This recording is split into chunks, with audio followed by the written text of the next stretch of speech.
मुझे नहीं लगता आने वाला 1.5 साल है हमारी पार्टी और हमारे जो वर्कर इतनी मेहनत करेंगे हमारे कोई मुकाबले में रहेगा। आज वही रामदेव जी कहते हैं मीडिया के आगे मेरी पूंछ फाड़ोगे, कांग्रेस को उसकी फूटी ले मरेगी। अब उनसे तंग होकर लोगों ने बीजेपी को मौका दिया था और बीजेपी ने क्या किया, ये उनसे भी ऊपर निकले भ्रष्टाचार में। यहाँ पर मौजूद है, क्या कुछ पर्पस था? आज अनुराग डांडा जी का गगसीना में प्रोग्राम था, जनसभा थी। उसके बाद उनका प्रोग्राम यहाँ स्टोंडी गांव में रखा गया था। चाय का प्रोग्राम था आज उनका यहाँ।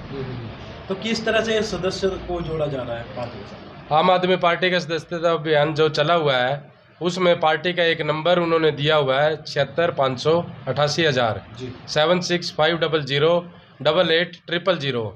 उस पर मिस कॉल करके हम मेंबरों को ज़्यादा से ज़्यादा पार्टी के साथ जोड़ रहे हैं और उनको आगे के लिए अपना जो आने वाला इलेक्शन है 2024 का, लोकसभा का और विधानसभा का जो इलेक्शन है उसके लिए हम मेंबरशिप अपने तैयार कर रहे हैं। अभी तक क्या कुछ स्थिति है मेंबर?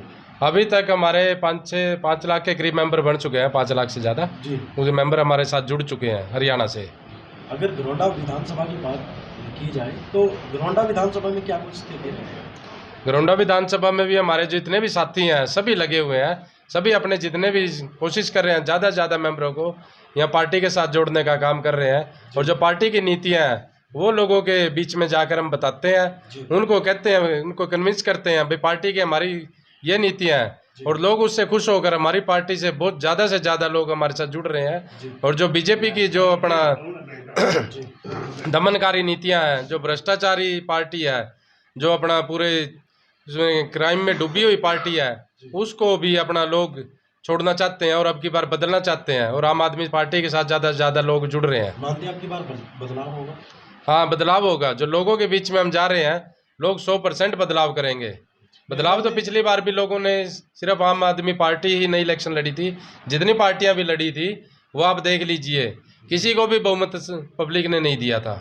बीजेपी 40 सीटों पर रुक गई थी, कांग्रेस 31 सीटों पर रुक गई थी, जेजेपी 10 सीटों पर रुक गई थी और इनेलो जो उनकी एक ही सीट आई थी। किसी को भी पब्लिक ने अपना उस लायक नहीं समझा कि वो उनको उस कुर्सी पर बिठा सकें। निर्मल जी, अगले साल इलेक्शन है विधानसभा और लोकसभा दोनों के, मुख्य मुकाबला किसके साथ मान रहे हैं, बीजेपी के साथ कांग्रेस के साथ? ऐसा है, मुझे नहीं लगता आने वाला 1.5 साल है हमारी पार्टी और हमारे जो वर्कर इतनी मेहनत करेंगे हमारे कोई मुकाबले में रहेगा। ये पार्टी क्लीन स्वीप करने की आदत है इसकी। आप दिल्ली में देख लीजिए, आप पंजाब में देख लीजिए, यहाँ भी यही पब्लिक चाहती है। पब्लिक तंग हो चुकी है महंगाई से, भ्रष्टाचार से। आप खुद ही देख लीजिए, 300 का सिलेंडर भी बीजेपी को महंगा लगता था, 55 का पेट्रोल भी उनको महंगा लगता था। आज वही रामदेव जी कहते हैं मीडिया के आगे मेरी पूंछ फाड़ोगे, अगर कहा था तो मैंने याद होगा आपको। और वही किसी से पूछ ले, अमित शाह जी कहते हैं वो तो चुनावी जुमले थे, जो काला धन लाने की बात हुई थी, जो अर्थव्यवस्था को सुधारने की बात हुई थी, जो अपना भ्रष्टाचार को मिटाने की बात हुई थी, वो चुनावी जुमले बताते हैं और पब्लिक को सिर्फ बहकाने का काम करते हैं। इलेक्शन में कुछ ना कुछ ऐसा ड्रामा करते हैं कि पब्लिक हमारे पीछे लग जाए, लेकिन अब पब्लिक संभल चुकी है और पब्लिक अब इनको कोई मौका नहीं देना चाहती। क्यों, महंगाई ने मार दिया, उधर से इन्होंने सबके किसी का राशन कार्ड काट दिया, किसी का इन्होंने आधार कार्ड के देख के, फैमिली आईडी देख के, किसी के अपना इन्होंने विधवा पेंशन काट दी, बुढ़ापा पेंशन काट दी, सभी बुजुर्गों को, विधवाओं को, सभी को इन्होंने तंग कर दिया। कर्मचारी इनसे तंग है, सरपंच इनसे तंग है। सरपंचों को देख लीजिए, सरपंचों को इन्होंने लाठी चार्ज किया है, पीछे कर्मचारियों पर इन्होंने लाठी चार्ज किया था। इन्होंने किसी वर्ग को आज तक नहीं बख्शा है। रोज नए नए टैक्स ये पब्लिक पर लगा रहे हैं, डेली एक नया टैक्स लगाते हैं। पीछे खाने पीने की चीज़ों पे आज तक कभी कोई टैक्स नहीं लगा था, सिर्फ गरीब जनता को और आम पब्लिक को देख के। लेकिन इन्होंने उस पर भी, खाने की चीज़ों पर भी टैक्स लगा दिया। हर एक चीज़ पर डेली कोई ना कोई, ये सिर्फ टैक्स की सरकार बन के रह गई है।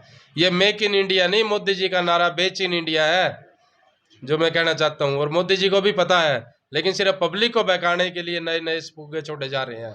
कांग्रेस को कहाँ देख रहे हैं इस सब में, कहाँ खड़ी है कांग्रेस? कांग्रेस को उसकी फूटी ले मरेगी। कांग्रेस हर बार मुकाबले में होती है, इलेक्शन में आगे ठप हो जाती है।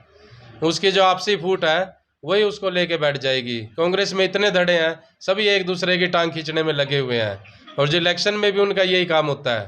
कांग्रेस को सरकार पहले लोग देख चुके हैं। इससे पहले कांग्रेस ने इतना भ्रष्टाचार जो फैलाया था, जो क्षेत्रवाद फैलाया था, जो हमारे करनाल कुरुक्षेत्र ये जो बेल्ट है, उत्तरी हरियाणा की बेल्ट है, इसको कांग्रेस ने नकार दिया था और इन्होंने उसको बदलने का काम किया था।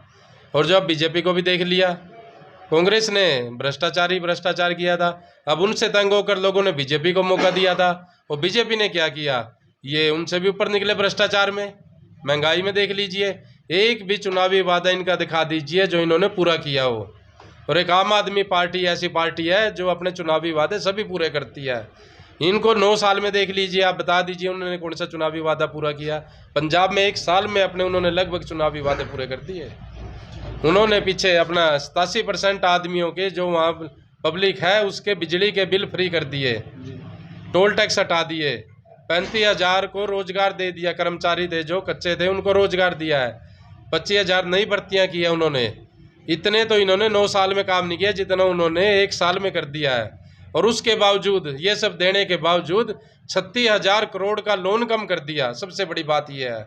और हरियाणा में 70,000 करोड़ का लोन था 2014 में, अब वही लोन 3.5 लाख करोड़ का हो चुका है। जबकि इन्होंने सिर्फ पब्लिक को टैक्स के रूप में लूटा है, दिया कुछ नहीं आज तक। एक चीज़ दिखा दीजिए इन्होंने पब्लिक का कोई फ़ायदा किया हो कहीं पर भी, सिर्फ पूंजीपतियों का फ़ायदा किया है।